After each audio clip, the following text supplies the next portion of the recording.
at the Disch with Hardge, and we have, another member of the baseball family. Everybody loves him. Hey, regardless of the situation, Harrington, the former Longhorn, and I want to say legendary former baseball coach at Texas State. He does not like the word legend. But, man, gentlemen, we got to agree. This is my take. I'm not speaking for either one of you, but I like the May and June madness more than March. Can you guys agree or disagree with that? Well, I'm going to let Todd go ahead and say that he loves the May and June. I like March because I like March basketball, but I definitely get it where everybody gets excited for this time of year for baseball, for sure. Yeah. No, I mean, Mike's right on spot. I mean, for him, and obviously the basketball part of it's a bigger world for him, and for the rest of the majority of the sports world too, right? I enjoy it when it's March Madness, and I'll spend time, paying attention to it. But this time of year is a special time of year. The weather's just taking that 90-degree turn to 90 degrees, and the Dish gets really, really hot. And in a lot of ways, and so, but yeah, college baseball for me this time of year is special and fun, and there's a lot to it, and we're about to maybe 2 days away from it all kicking off on Friday night, and so it's going to really fix and get exciting. It really is. So the road to Omaha begins, and we got to thank our guys, Hargrove Roofing, know who's on your roof, and we'll see a little bit about them and our friend Big Stevie Lee and his acting. He's going to get a Golden Globe for acting in this latest commercial here. But, guys, first off, we got for our home team, so to speak, that, the program that Hardge signed with but opted for the money and the MLB. I get it.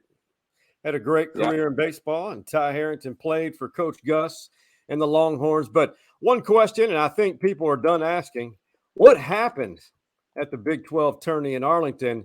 Before I get your opinions on that, let's hear Coach Pierce, because he was asked, do you think that going 0-2 in Arlington will have any effect on them in their regional run, trying to get back to Omaha? No bearing whatsoever. I mean, so many times we went 0-2, come home, rest, kind of regroup, and played tremendously in our region and advanced to Omaha. So we'll start with the elder statesman, Harrington. Go ahead, Mike. You got to go. Oh, wait. I'm sorry. I was gonna say the handsome could go second. Let Mike go second. Pretty boy Hardge. Since you said the eldest, I'm assuming it's me. What's interesting is I didn't get to watch any of it. I got to be brutally honest. Yeah.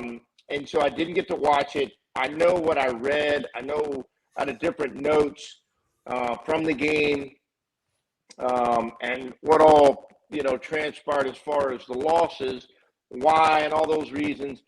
I mean, I'm only guessing now too, right? Because I wasn't there to watch how it all unfolded. But what I think sometimes people have to understand, when people are injured or they're not playing at a high level and they are some of your better players, that really makes it a challenge. Particularly that time of year. And I mean, outside of that, I don't, there's not really always a rhyme or the reason. I think part of it was, if you heard Coach Pierce talk about that, they were probably banged up at the West Virginia series.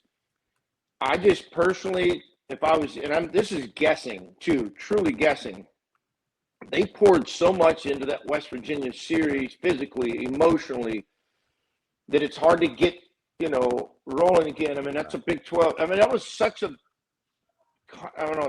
a long shot, but it was a true task for them to have won and be a part of that Big 12 championship.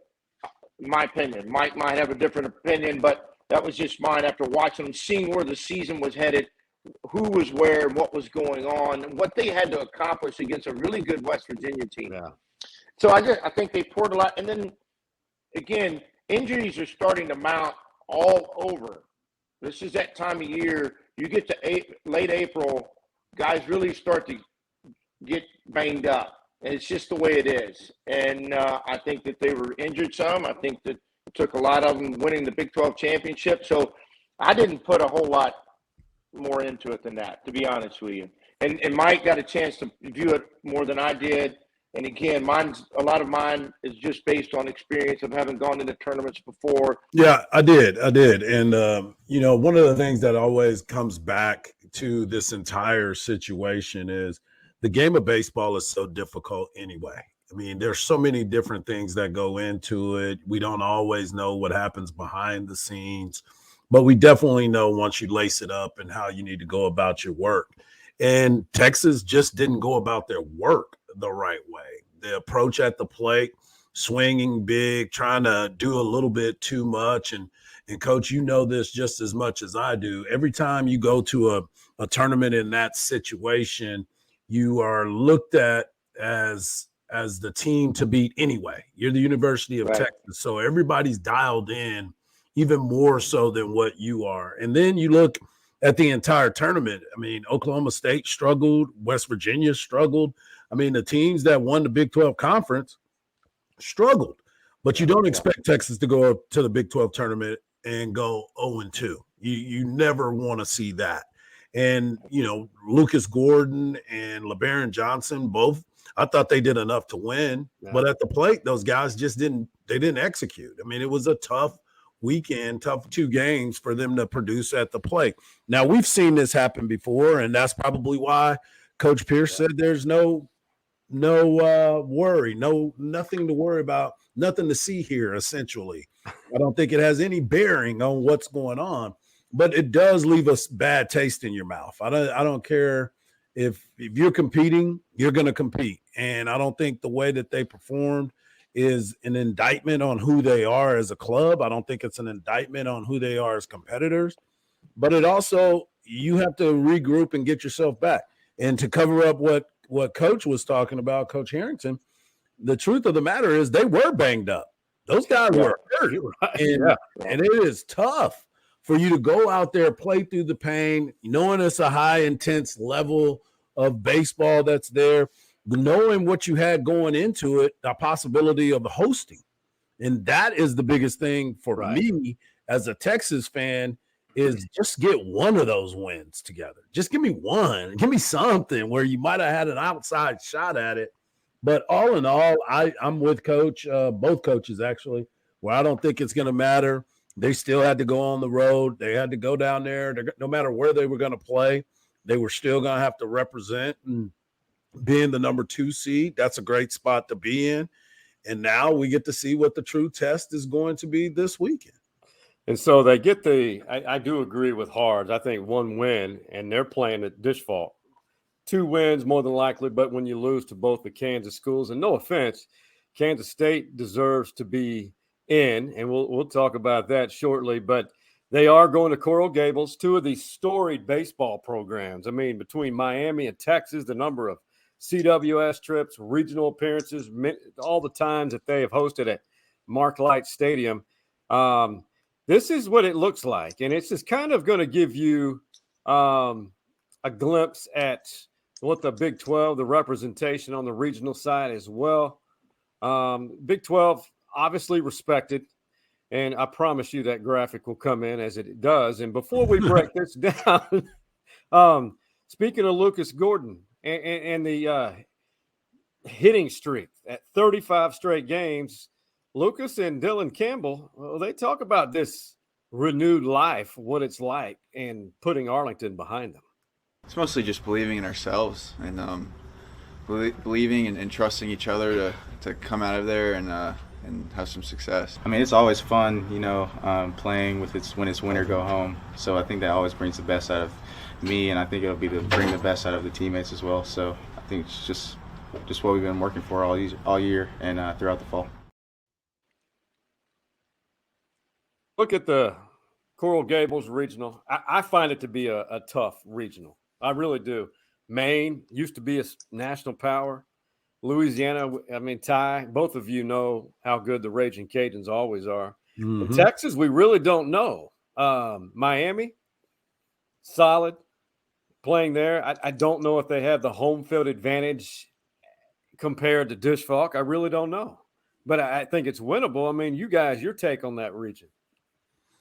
I like it. I like the way it's set up for Texas, to be quite honest with you. I know Coach has gotten a chance to see Louisiana. I've gotten a chance to call their games as well. I called them last year at the Round Rock Classic. And then this year they got a lot of the same guys that they had. And the one thing that the biggest test for me in this game will be, how will Texas control the running game of ULL? They can go. They like to steal bases. I think they have like over 162 bags and 218 attempts or something like that. It's just something crazy. But at the end of it all, this is the route that Texas likes. This is who they are. I mean, they like these challenges. And you talked about the historical value of both of these teams, the University of Texas and Miami. I mean, if I'm not mistaken, I believe my guy, Ty Harrington, lost to them for a national championship, right? Yeah, thanks for bringing that up, Mike. I really appreciate you ruining my dinner tonight. But yeah, you're correct. Twice. I just wanted to make sure I was correct on that, Coach. Yeah. That's what I was checking. Appreciate you throwing that lob out there. That grenade just half open when it hit the ground. But yeah, that '85 team, which was probably the best team I ever played on, and I played on some really good teams. But yeah, Miami beat us twice, and there was a lot to that whole deal. But they had a lot of great players, and they just were one of those teams that got really hot that year at the right time. I got to be honest with you. They had a handful of guys that were really good, and they had a DH that came out of nowhere that decided to be, the greatest hitter in college baseball for 5 games, and he was. And then, but yeah, to go back to, what Mike's saying, and Mike, if you want to finish, if you want to finish what you were saying, I mean, I think a couple of things. Well, I do think, I'm like both you guys. I think it's a winnable regional. I think that when you scatter through the numbers a little bit, and Miami's I just recently went through, it is a offensive-minded, home run offensive-minded team. But like a lot of college teams this year, ERA is going to be above 5, and there's a reason. And when you start looking in those, the free base column, a lot of people have. I don't know that I've seen so many base on balls as I've seen this year in college baseball. And the reason for it is going to probably be there's also been the largest number of home runs hit as well. Yeah. And there's a lot of reasons for that. That's another discussion some other time for all of us to really, dig into, because you're talking about, so many different reasons. Guys train for velo now. You've got, there's no conspiracy about the baseball. I've heard people go, "Oh my God, the baseball," and all this kind of stuff, and I don't believe that. I'm not a big conspiracy theorist person. And all the way down to, I would tell you this, all the way down to, we've had a southerly flow this year of wind. People may not think that matters, but it does. The majority of the ballparks are set up that way, that your left field line is going to be a south wind friendly. And if you're Texas State, your whole ballpark becomes, really friendly. And I don't remember calling a ton of games or watching a ton of games where the wind was blowing in out of the north this year. So, and Texas, Disch Falk sets up the same way too, by the way. Yeah. And so exactly. I think there's a lot of different, variables that go into why there's been so many more home runs. I do believe part of it is there's older hitters. And the draft, when they went from 40 to 20, the majority of the draft was centered on pitching for the last 2 years. So you started taking out some of the major players, high school, ingoing, then to college, and then you took a lot of the best college pitchers away. You got 24 and 25-year-old hitters still. And so I think this got something to do with it too. But the point is, and I get off on that unusually every time, I guess. But hey, we know. Yeah, my bad.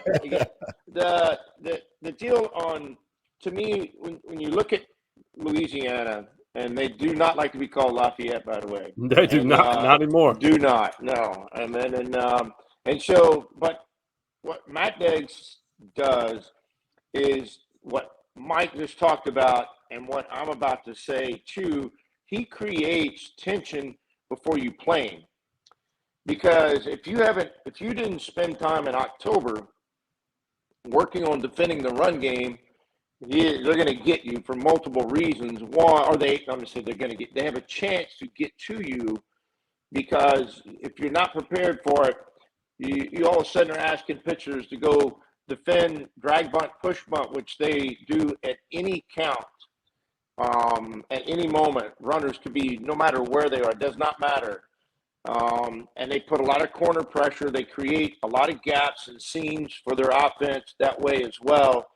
And the other piece of it is, if you're not there from holding guys on, you're going to elevate eventually. If you ask a kid who hasn't gone from a slide step and or had to short his stroke down a little bit before throwing wise, he's going to elevate. And then all of a sudden you get into a whole nother dynamic of hitting. But what they're really, they're really good at running, stealing bags. But what they also do, it's just, to me, is once they get on, they are really good and qualified at getting to the next base. And that might be 2 bases. They go like Texas and some other teams. They go from first to third really well on base hits. And then they do really good. They run a lot of double steals. Yep. They safety squeeze. They drag bunt with 2 outs. They hit and run. It's not if they're going to do something offensively. It's what they're going to do and when they're going to do it that you're going to get a chance to see. But to me, what they're really, really good at, they're like 670 at runners on third base, Wow. less than 2 outs. So that's almost 70% of the time they're getting that run in. And they don't, whether it's a sac fly, safety squeeze, it doesn't matter where they are in the order either, by the way, to do all the above. And they create this because we're even talking about it right now. So now they put it in the pitcher's head and through the scouting reports and all those kinds of things. And so if you're not prepared, if you didn't prepare back in the fall or early this spring, it really can get you sped up, to say the least. Now, they do have, I want to say this, DeBarge is a really, really gifted defender and a really gifted offensive player, had broken hamate bone throughout 6 weeks of the season. That's why his stats aren't as big as his body of work. And then the other guy that is, to me, is going to be a pro guy, DeBarge may be too, by the way, is Rocco Ford. I mean, that kid, when you watch him, it is so easy.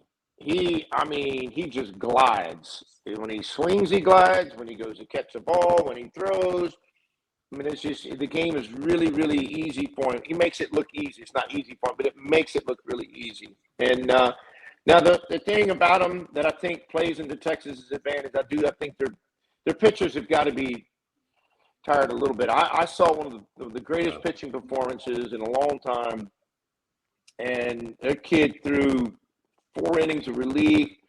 Through 4 innings of Marshall threw 4 innings of relief, and didn't give up a run. 6 hours later, threw 5 innings of relief and didn't give up a run against the same team on the same day. It's a great program. If you, real quick, we're just going to glance over it. I think 6 Big 12 bids. I would have pushed for a 7th in K-State. And that will get into our discussion about RPI in the second segment. But good representatives.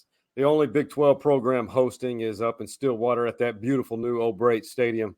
Very SEC-ish type stadium. But I don't know. I think – I don't know Skip's. I don't know if Skip's program has a chance. The fact that they got in and swept Texas, and I think they took 1 from Stanford. That's what that discussion's all about. But Texas A&M, they go to Stanford, and I got to play this for you, Coach Jim Schlossnagle. What they did in the SEC tournament was phenomenal, going all the way to the championship game. But this was Slosh kind of acknowledging where his program was before the SEC tournament. 2 weeks ago, I would have taken the 4 seed in Anchorage, right? And so now we've played our way into. I'm assuming we're a 2 seed. But anyway, we're playing. Get a chance to be a part of a great regional, and we'll see. We'll see how we do. I don't know if I'd want to go to Anchorage, Alaska this time of year, but I think we know what he meant. That was That was hilarious. But both of you guys, will start with Hardge, your take on A&M, and are they peaking where they can return back to Omaha? I'll tell you what, I don't know if they're peaking. I don't know everything that's going on with them. Coach Todd knows them really, really well. But he is one of the best interviews that I've seen in a long time. I don't know if y'all got a chance to watch during the tournament where he was like, I don't know if I should be on with you guys. Every time I'm talking to you, something bad happens. And the guy missed the pop-up. Right? He's like, that's it. I'm done with you guys. Every time I come on, something bad happens with my team. And it's so funny because you could just see his mind churning and working to be able to get this team into the right flow. I mean, he's battled the entire year. He called out the fans of Texas A&M, and I mean, he's just wearing it out. And I'm impressed with the way that he's changed everything around. If you remember last year when he first got there, their team was bad. They weren't even that good. And the next thing you know, they're battling to get to the College World Series. Yeah. So, I mean, he works them. You talked about the grind, Coach, and you were talking about how he knows how to push those buttons. Coach Deggs knows how to push those buttons. Coach Sloss does too, and he's done a great job there, and he's led that program. And, you know, you never can count him out. Yeah, he probably would have went to Alaska as long as he got to play ball. I mean, that's right. He don't want the season to end. Hell, there's been plenty of times I wanted to go to Alaska if I could still play. But, yeah, I don't know exactly what they're going to be able to do. I don't know what their pitching staff, if they're ready to go to that next level. But I'm not going to count them out. I promise you that. No. Yeah, I'll be honest with you. I got to see him a handful of times this year. And I thought early, I thought they were pretty good. Middle of the year, I thought they hit a rough patch like a lot of other people. It happens in college baseball, really and truly. And they had to dig in there and start coming up. They had a couple guys hurt too, and then they had to dig in there from the mound perspective. And then they started performing pretty good on the mound. And then obviously you go through the stats and see what they've been able to score. You don't go to the SEC tournament and do what they did with that. But knowing all that, I mean, those are obvious statements. Part of what Jim does is he's a tremendous organizer. Yeah. He's a tremendous organizer physically for his team, himself, and everybody around him. And he's a tremendous emotional organizer. And what I mean by that, about the time you probably think you're losing a guy, you know, one way or another, confidence, lack of confidence, distraction, a lot of different things that come up in a college kid's life, he does a great job of organizing him back in and bringing them back in. He's a very direct, he's very straightforward, and in my opinion, and I think it pays for benefits for them is because I think everybody knows what's going on. There's no gray area, and I think he does a good job of punching buttons. I think he does a good job of bringing the right people into the organization to help them win, and he will do what he has to do to try to ensure he's going to give those kids a chance to go win. And to play it, and for them to play at their highest level. Yeah. And again, he's a tremendous organizer. I don't think anybody in this business, in a right conversation, you know, wouldn't be able to say, man, he's just, you know, he knows what everybody's supposed to be. He knows where we're going. Everybody's organized. You don't ever catch him off guard. And in this time of year, you know, when people get tired, they're, you know, what was that old adage when we were growing up? Don't let your, you know, whatever kick your rear end. Don't let your tiredness, you know, get the best of you and kick your, you know, butt. And whatever our high school coaches would tell us. And he just keeps everybody in the right frame of mind, organized in their thoughts. And, you know, I mean, if you watch their, they do a good job. Texas does too. And they do a good job of all their pre-at-bats, everything they do on deck, everything they do on the mound, everything they do in twin innings, everything they do is really highly organized and well thought out. And I know people may not think that's a big deal, but it is. Over the course of 56 games, now 60-some-odd games for them, it starts to pay its dividends. And that's what worked for him at TCU, and that's what, you know, he's continuing that at Texas A&M. Hey, let's go through this real quick. We all know all the regionals. I saw a map, and a 2/3, I'd say 90% of them are all SEC to the southeast. There's none in Texas, and there's one little dot in California. So there's a little bit of a disparity, if you will. But here's some facts with the regionals. And if you guys want to take one of these and have some fun with it, but I think the NCAA has a good sense of humor. You know, if A&M and Texas win, they meet in the super regional. But the formula to figure out who would host is beyond my pay grade. I haven't really figured it out, but that's the one that I really like. That is potentially could happen. The no regional host in Texas is shocking, but 3 in the Palmetto State, South Carolina alone.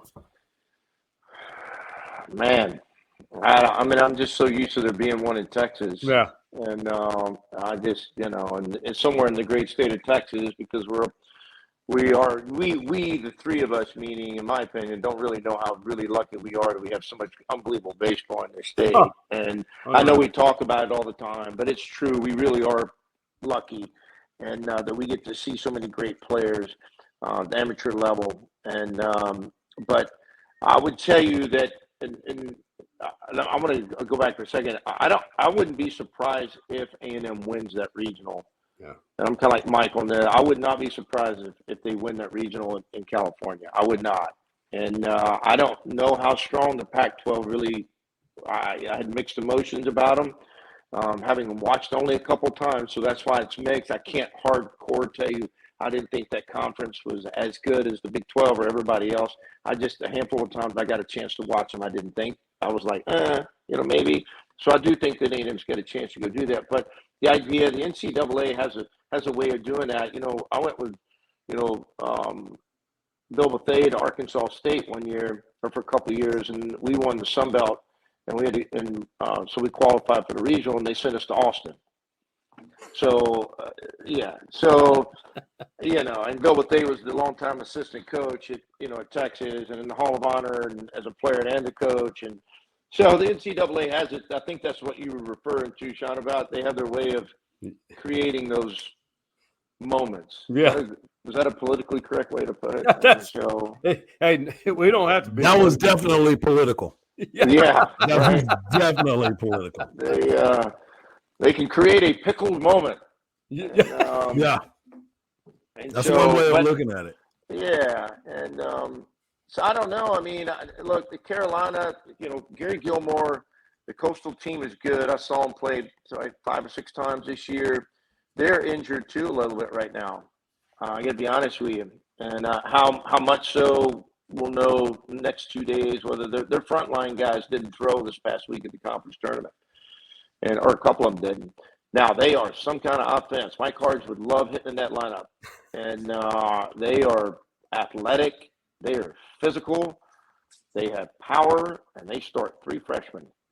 And they've got a freshman catcher named Bodine that Gary Gilmore told me, I couldn't believe it. He was like, Todd, this might be the best. This could be one of the best players I've ever coached. And I was like, what? Wow. Yep. And that's a big statement from Gary. Gary doesn't walk out on that ledge. Like, that's not he's the opposite. Like, if we call him right now, say, hey, Gary, come on the show. Tell us about your club. Man, we're so lucky. We're just so lucky. We've had luck fall our way. And all that. And, but he is a switch hitting catcher. He's a really, really talented player. Their infield is very good. Their outfield is incredibly fast. And they put 7 left-handed hitters in that lineup. Wow. And they just dare. It is. They dare you to try to figure out how to get them out. Obviously everybody goes to left matchup. You start going through the matrix and analytics of it. Not a whole lot of difference. Right. And their power numbers go down from the left side, left-handed pitcher, but their batting average is down, but not huge. Not like Don't need to have power if you're driving in runs. So that's all that matters. Score a run, baby. Hey, Hardge, any of these bullet points that stand out to you, or is there something not listed on there about this regional field that you are not, I don't know, fascinated by, but really interest you? Well, the main part about it is no team from the state of Texas is hosting a regional, whether it be DBU, Texas State, UTSA, TCU, who ended up winning the Big 12 tournament. And let's not forget, TCU, I believe, if I'm not mistaken, they were the preseason top team in the Big 12 conference, if I'm not mistaken. So, I mean, you just sit here and you look at it, and Coach Ty said it perfectly. You think about all the great baseball that's being played in this state, and the fact that none of these teams could host a regional. The closest we have is Oklahoma. Yeah. Being able to host that, Oklahoma State, and then obviously LSU being the team that they are. But yeah, it's a different feel, and I saw that picture that you were talking about of the map as well. Yeah, it is so strange to see that there's only one team that is way out west, way out west. It's not even Arizona. You are on the west of the West Coast. I mean, it is amazing when you look at it, and you look at our 6 teams that are in it from the Big 12, the 6 teams that are in it from the state of Texas. I know every single one of them thinks that they're going to have that moment.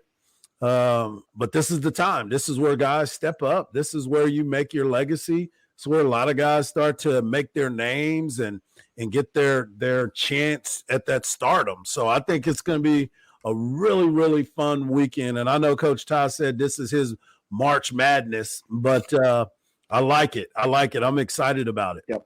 I am too. Hey, we're going to take a very, very quick break. And when we come back, we'll have some fun and wrap it up here on episode 263. But right now, be a real judge of Stevie Lee's acting ability for Hargrove Roofing. Here at Hargrove Roofing, we try to think outside the box to kind of get the creative juices flowing. So I brought in my friend Stevie Lee, former defensive tackle for the Texas Longhorns. He's going to help the team strategize, really motivate them, light a fire. This guy's going to block down. This guy's going to block down. You put your butt into the guard, and that way my Mike linebacker gets free to do what? Not only are they going to learn a thing or two, but they're going to also leave with a great attitude and a bunch of smiles on their faces. I'm sorry, what does this have to do with roofing exactly? Get out.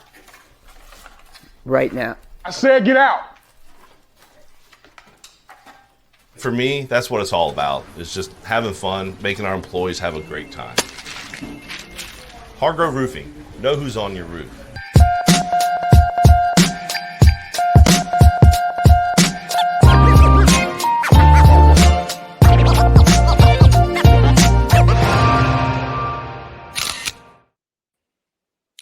Hold up. Before we start this thing back up, you asked us to ask about Stevie Lee's acting. I want to know what the hell you were doing with your Hargrove. Were you looking at some plans right there? They need to throw your little ass on the roof. Hey, you won't know who's on the roof if I'm up there. Hell, I'll fall through it. That's pretty good. That was real nice.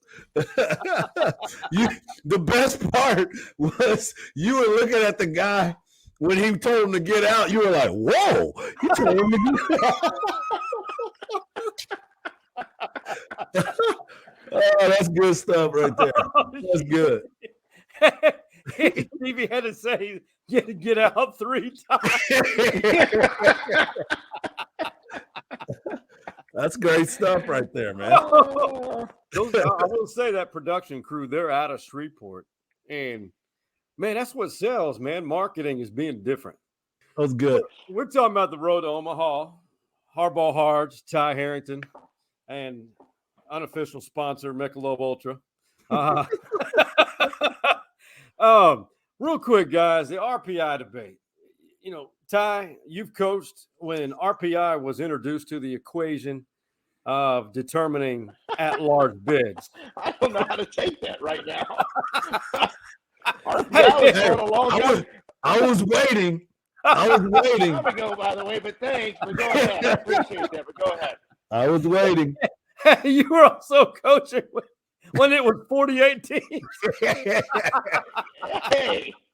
I'm gonna go back to your acting career here in a minute. I'm gonna turn Hardge back loose on you here in a second, all right? Get out! Yeah, right? Holy cow! Here's the thing. I mean, everybody's got basketball probably does a good job, and I know Hardge can probably answer this way better than I can about the basketball side of it. When I look at the basketball side, it's always emotional, really, for me about who I want in. But on the baseball side of it, it's different. When you start really digging in and looking at the numbers, there's such a fine line between 40 RPI and 42, and 45 and 47. So, and then look, I've been on both sides of that. We've got left out on multiple times. It was really disheartening. I mean, it really was. I was really upset, but they're using a matrix and the analytics called RPI for the reason of making a decision. And if that's the case, then we need to know every piece of that. We need to know every reason for it, because the hard part is in college athletics, you schedule 2 years in advance. So if I schedule Arizona State, just using that as an example, if I have them on my schedule and they're terrible for a year and I get the 3 wins and their RPI is 100 or 99, which usually it's inside 65 or 70, then you can't help that. That's just a small, or a piece of it, not the piece of it, but a piece of it. They did a good job of reevaluating the value of winning on the road as opposed to winning at home. That does weigh in. I think that what has to be determined is that fine line between 40 and 42 or 45 and 47, that 2-point swing in there where somebody gets in and somebody does not. And then the strength of schedules are similar. Then you got to go to the weight of the conference, and then all those things start to play in. And everybody just wants to know, to be honest with you, as coaches, they all want to know, what is it you guys are using? What is it? Tell us what it is. Don't tell us, because forever they will just tell you, hey, schedule up. Okay. Make sure you schedule it. Okay. But what is that matrix? What is that decision that makes you choose between one school and another at one place as opposed to another in one conference? And how do you really determine that? And Hardge, I'll lean on you for you to tell me more about the basketball side of what, if they've got that down to a better science. But there's still some things about the RPI part of college baseball that needs to be refined.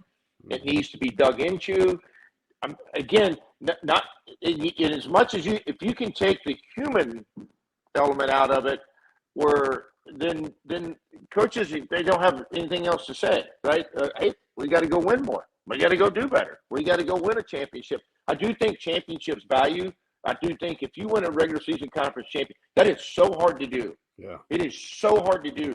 You ought to get 2 bonus, 3, 4 bonus points, whatever that is, for winning the regular season championship. I believe that, because you push your kids to win a championship. Your pitching staff, you change things. You maybe didn't pitch a guy on Tuesday because you were trying to win that regular season championship on the weekend. And I think stuff like that, or moments like that, matter. And because it's something that every coach talks to their team about. One of the steps is, let's win the regular season championship. So let's add some weight and some value to it. Well, I'm going to be quite honest with you. I think the whole system needs to be revamped. And I love the fact of what you were saying about the transparency. And I think coaches should be able to get out of certain games and try to reschedule other ones, even though it's been a year out, because of the way that everybody's starting to judge this. Just like when Texas was playing San Jose State, it was like, well, if you're playing them, it's not really going to help you. But if you lose a game to them, it might hurt you. Yes. I mean, that to me is kind of like, okay, why is that? We all know that the game of baseball is so unpredictable half the time anyway. I mean, yes, on paper, it looks like Texas should destroy a lot of teams. But in reality, it doesn't happen like that. And then as far as the K-State situation, I thought Coach Hughes was spot on. I thought he was definitely speaking from the heart. And this is something too, Coach, you were on the opposite side of that as well, where you didn't get that opportunity when you had the best team that was out there. And Dave said, well, your RPI is like, wait, what? As you said, 45 to 42. And then you got all these bid stealers as well. because they go out and win these conference tournaments, and now all of a sudden, like a team like Tulane is in the dance right now. So it's definitely something that you always talk about the style points, but all the time you can't have style points in baseball.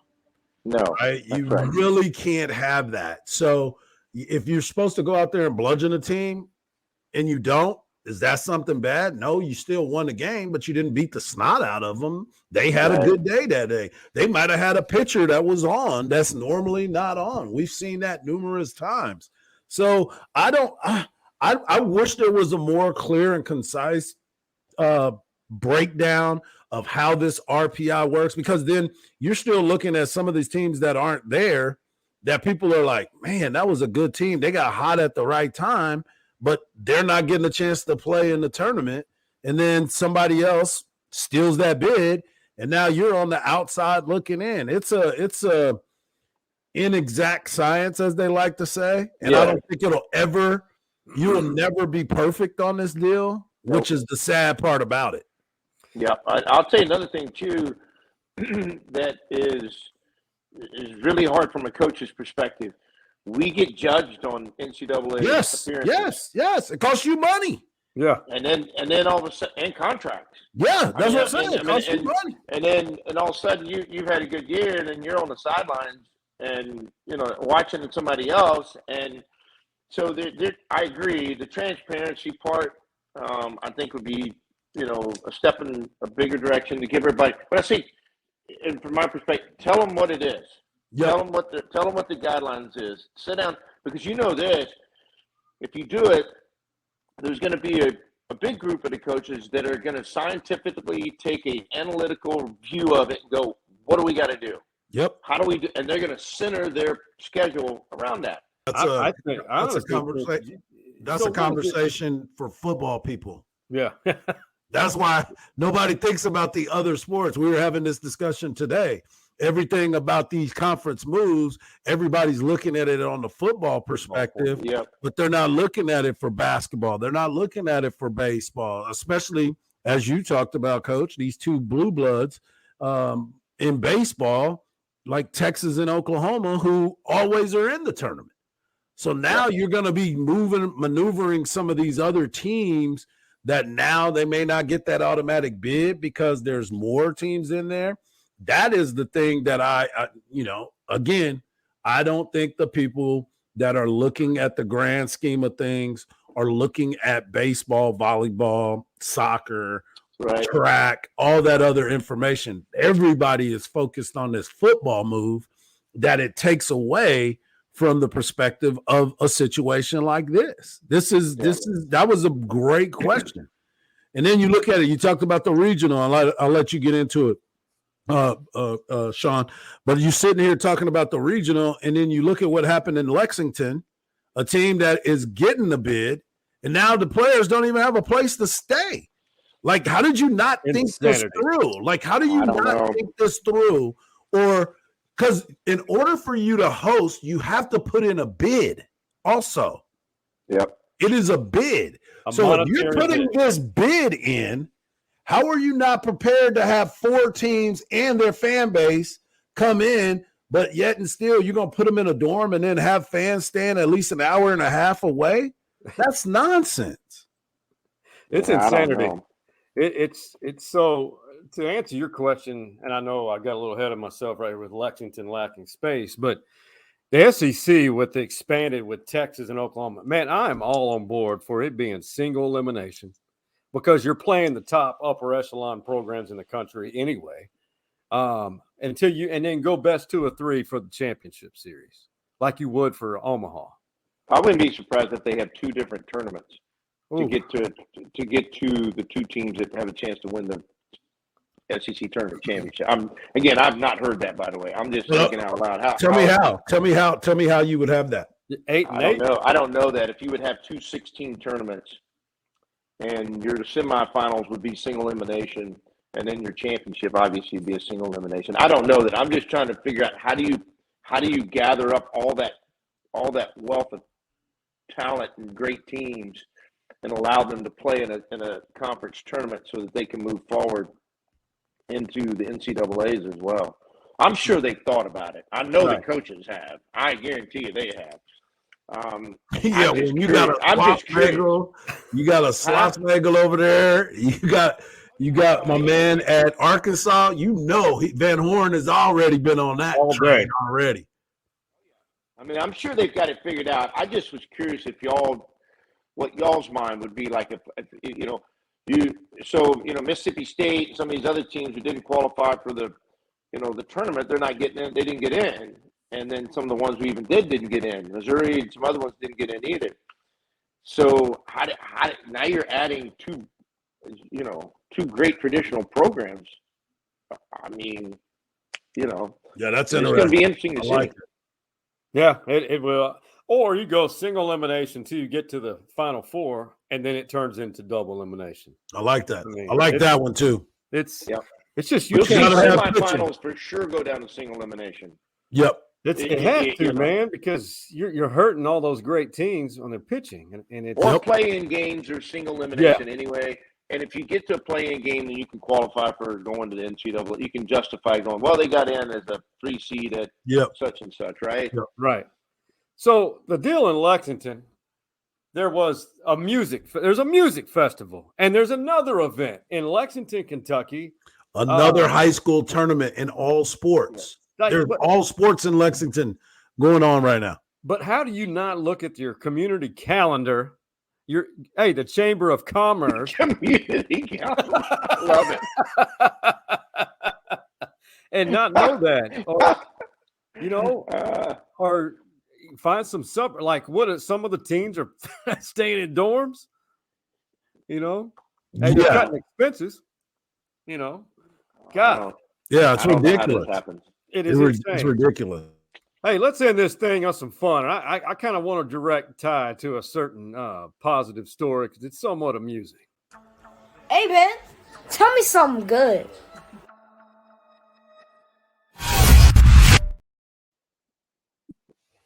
Sounds of Hardge's young man, DJ.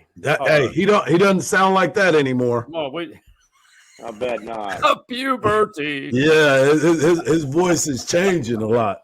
So, hey, Hardge, I know you've done this, but I gotta tell me something good. I love it when Ty was telling earlier today, and it may not even be tell me something good, but I don't think a lot of people understand what broadcasters, for this example, you two to broadcast a game. For example, Ty broadcasted color for the Sun Belt Conference, all the games. Never once did you step foot inside the stadium. That's telling me something good. That's talent right there. Well, I don't know about talent, but it was what we did.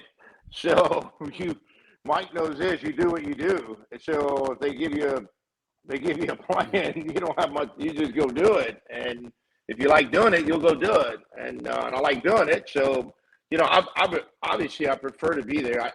If I can see it, taste it, smell it, and even touch it, I always feel like I can add more to it. And then it was 17 games in like 6 days, and which was a lot, but it was fun. The three of us would do it because we love baseball, right? And Mike does it every day. I mean, this was probably a month ago. Mike and I got into conversation about something totally different.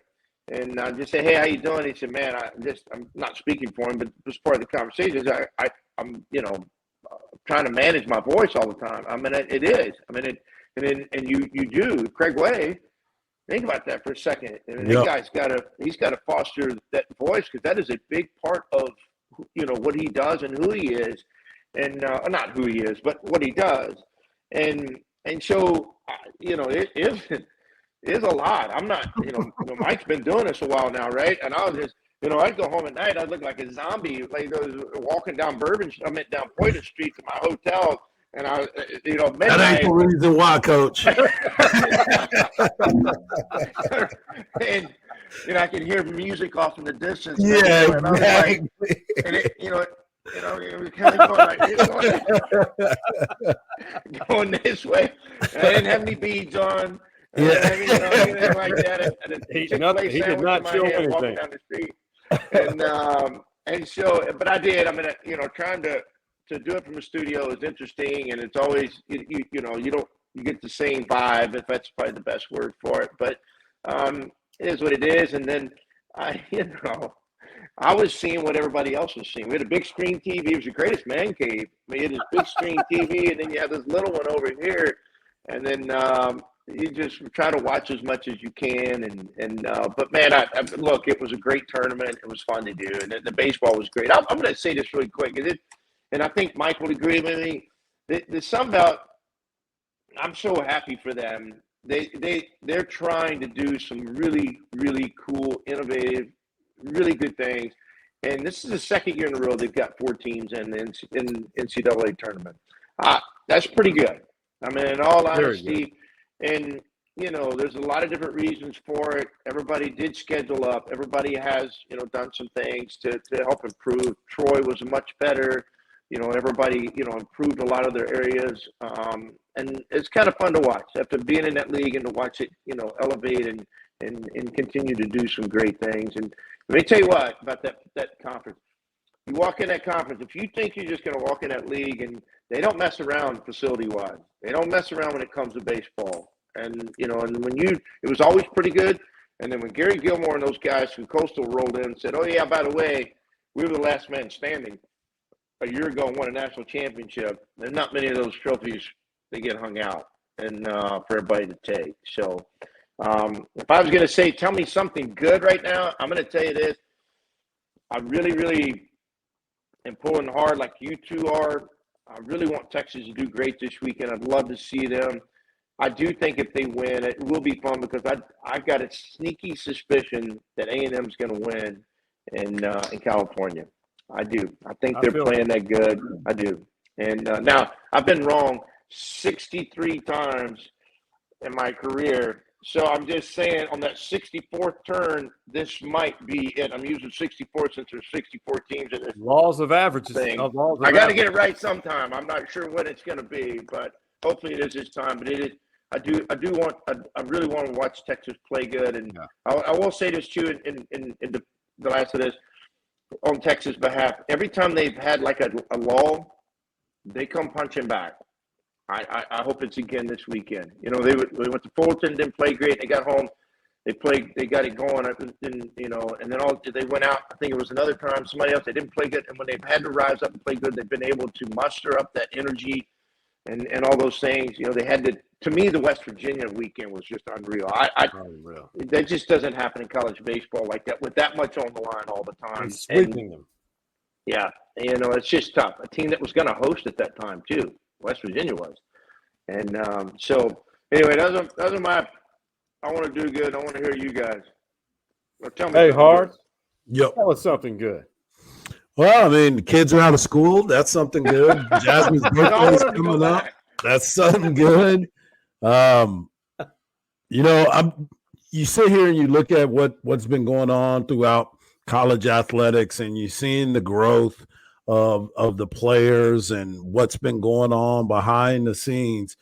This is a great time to be a college athlete. I know that the pressures are there. This is high stakes poker, if you will. Things have changed at a very, very rapid rate, but this is something too. And Coach kind of alluded to it earlier. If you get out in front of these things, you're not going to be behind. And if they would have, the entire look of how baseball, football, basketball, all of college athletics, if they would have got in front of this, because it's been in front of us for a while, but if they'd have been proactive instead of reactive, I think that we'd be in a totally, totally different space. But as far as I'm concerned, I'm so excited, and baseball is here. There's going to be a lot of games to talk about. But most importantly, I'm just glad that we get to see the Longhorns play another weekend. That's right. In Miami, SoFlo, whatever you want to call it. I'll just keep this quick. Tell me something good. Hey, we all suffer losses in life. I recently lost my mother, but man, college baseball has always been my therapy, and I hope the Longhorns do well, but I'm always looking for that little guy to make it to Omaha. I think we see it. I am not happy with Indiana State getting a regional, though. I will say that. I'm like, tell us how you really feel.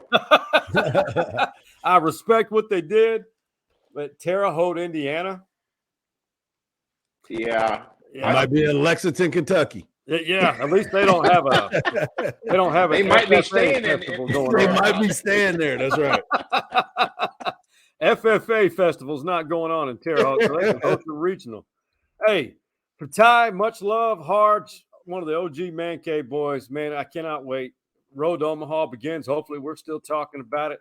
We can do another one of these episodes, man. Much love to you boys. Appreciate you, bro. Hey guys, it's always great to see you. I don't get to see enough of y'all. I get to hear y'all. I get to hear Mike quite a bit, and then I don't want to make him feel great right here in front of everybody and start, blowing his head up and making him feel awesome and all that kind of stuff. But I'm just saying, I've really enjoyed the show in the afternoons, and I do, and I've enjoyed listening to you and Rob get after it from a lot of different perspectives. You guys bring some really, really unique perspectives to sports, and that doesn't have to be everything, but to sports, and I enjoy that. I mean, it's clean. I think you guys, and I think Sean would agree with me. I think you guys get on a line of not afraid to say what's on your mind, and I love that because too many people, including myself, sometimes don't really get to say sometimes what really comes to our brains. I think you guys walk a really cool line in that, and I hope you guys will continue to do that because it's refreshing and it's also informative. Sometimes I think people push people to the brink where they don't get to say what they want to say, so we miss out on really knowing what's out there. And I don't like that. I want to know. I want to know what's out there. I want to know what I don't know. And I also want to know what you two know. And I think that's important. And so I appreciate what you guys do on that show, Mike. It's really fun. Sean, my friend, I don't know what to say other than razors up, my friend, and just keep it clean. Keep working on that act. Keep working on it, brother. It's coming. It's coming. It's coming, man. Everybody. SPF 100 works. Hey, since 1992, I've been waiting for it, and it's still coming. Man, I'll tell you what, it's a superpower when you hit this level. I'm telling you. Yeah, hey, it is. You're right. You're right. Oh, that's right. I forgot. Three amigos, baby. Hey, fellas, man, I love you guys. It's been so much fun. Thanks for making my evening tonight. 100%. Appreciate it, brother. And for everybody who's listening or watching, whatever y'all do, man, be sure to listen to Rod and Hardge on 104.9 The Horn. And hey, don't sell yourself short, Ty. Had a hell of a job on this year's baseball season. See us? Yeah, people can see you. I'm actually you guys. Thank you guys. I enjoyed it. Hey, for Hardge, for Ty, we out.